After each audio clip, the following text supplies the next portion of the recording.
We've got to get the Attorney General to act.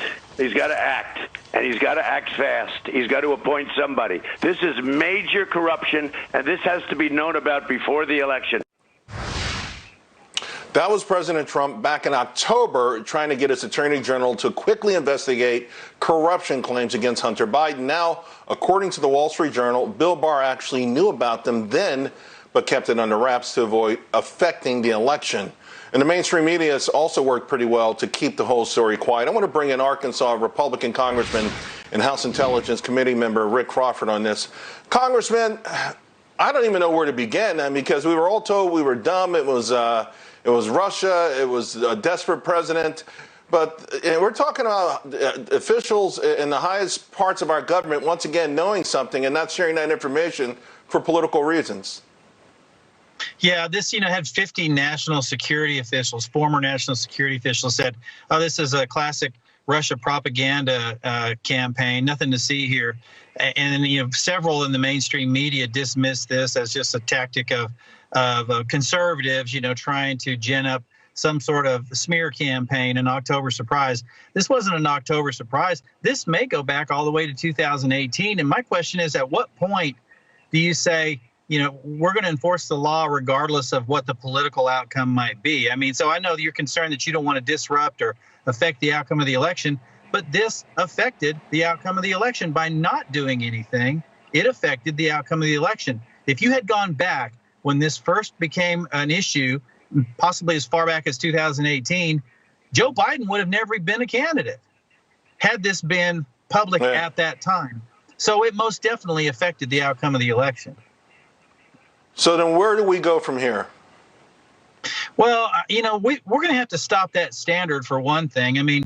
We see things going on, behavior from elected officials, and sometimes they get a pass, sometimes they don't. Largely depends on their political affiliation, whether or not the media will weigh in. And then, of course, whether or not Department of Justice will weigh in. Look what we're seeing right now with Eric Swalwell. There should be no question at all that he is off the committee and possibly even expelled from Congress. I would go so far as to say that should be the next step, that not only he be removed from the committee, that he be expelled from Congress because of his behavior.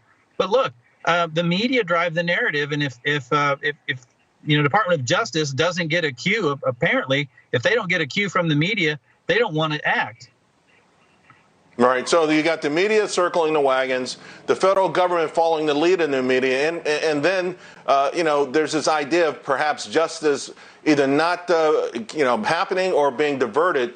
What's going to happen with this Hunter Biden investigation? Is it going to be a thorough investigation going into next year? And is everything on limits? Is nothing? I'm concerned some things may be off limits, if you know what I mean. Sure. No, we can talk about what should happen, but there's no way of knowing what will happen. What should happen is there should be a thorough investigation, and all of the evidence that has been, well, heck, a lot of this has been in the public sphere. This is open source information now, and the media has chosen to look the other way. We don't know the extent of the evidence that the DOJ has, but this should all be fully investigated and adjudicated. But we don't know that will happen. It just depends on whether or not the DOJ is willing to do their job. I've got less than a minute to go. This one comes under the category of pox on both houses. Apparently, you guys are going to be going on vacation soon, holiday vacation, which is fine.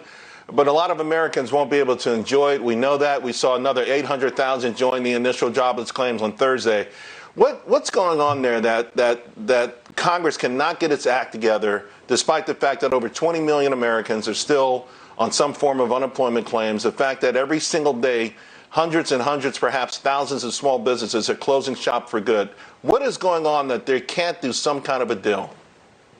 Well, it's a shame because we actually do have the money that we could reprogram into things like PPP and extended unemployment benefits and so on. But we were so busy this week wrestling with the issue of ceiling fans.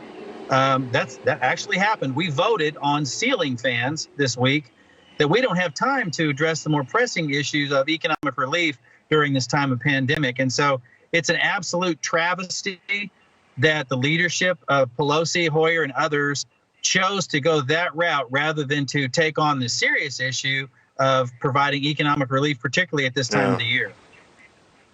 And it was so heartbreaking to hear Nancy Pelosi acknowledge that the $1.8 trillion deal didn't go through because it might have helped President Trump politically.